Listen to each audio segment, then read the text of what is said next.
Hey there, welcome to the RGV's Grower Guide video series that's going to be accompanying our Grow Guide that's available on the agroecology website both in English and Spanish, available for download on PDF. Today we're going to be talking about some harvesting and the best practices that go along with that. We're going to be taking a look at some leafy greens, some beets, and some beans. So before we go out there, there's just a couple of tips we want to remember. That one of the best times to harvest is early in the morning when it's fresh to help preserve the life of your vegetables. Depending on what you're harvesting, you may want a pair of gloves to assist you with that.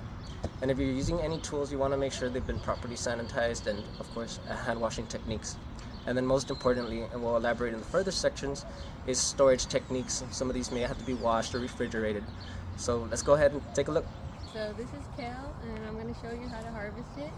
It's like most leafy greens. You can just harvest the outer leaves of it. When you do that, you can just use your hands. You don't need any tools for it. You just snap off the outer leaves. And this goes for other leafy greens too.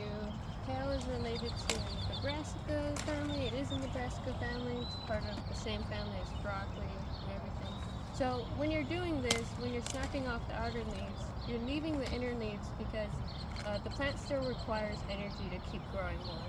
So as long as you leave some inside, the plant has enough energy to keep creating a new harvest. So right now I'm just bunching all my greens together. I'm making sure to do this on a clean surface. So before I laid these out, I scrubbed down the table with soap and bleach spray. And then the greens that were really dirty or had bugs on them, I dunked them into a bin of water just to get that on off.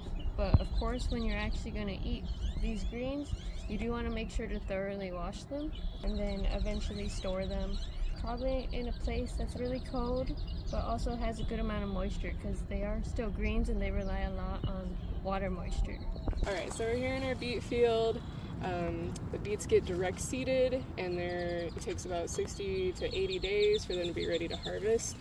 And then when we're ready to harvest, we're looking, beets are really easy. They tell you when they're ready to harvest because they start sticking up out of the ground like this. So we're just looking for beets that are the size of beet that we want to eat. You can eat them at any phase and along in the process. The really small ones are still beets. The really large ones are still beets. If you leave them in the ground too long, sometimes insects will start to eat them and they'll start to get some cracking and some molding. So that's the only thing we're worried about. But in general, beets are really patient. They'll give you a nice long harvest window. You can get them as baby beets or you can get them as giant storage beets. And beets are super fun too because both the root and the greens are edible. And so for picking them, I'm just looking at my beets and deciding which ones are the size that I want. Grabbing here at the base of the leaves. If you grab too high, the leaves will just rip right off. And then a little twist and pull, they come out really nice and easy. I always peel off any of the damaged leaves out here in the field, and then we will take them back in and give them a nice wash. For storage, you can leave the greens on if you're going to be eating them in the near future, but if you want the beet to last as long as possible, you want to chop those greens off, use the greens in another dish, and greens off beets can last in cold storage in the refrigerator for 3 to 6 months. Alrighty, so these are our beans. They grow in a bush form, so as you can see, they're like bushed together. But the best way is to find the beans is to look around. I've learned that you can turn the whole plant around to look, so you can see all of these beans. The easiest way is just to snap them off right here and pull them. And this one might be a little bit too ripe because you can see how the bean is sticking out of the pod.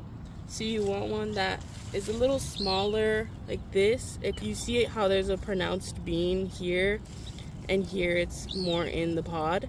So this is probably a better looking bean, but these are still fine. They might just be a little more textured.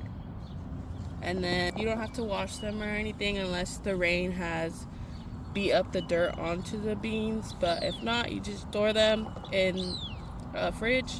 You can bunch them together when you have a lot because as you can see, there's a lot on the bush.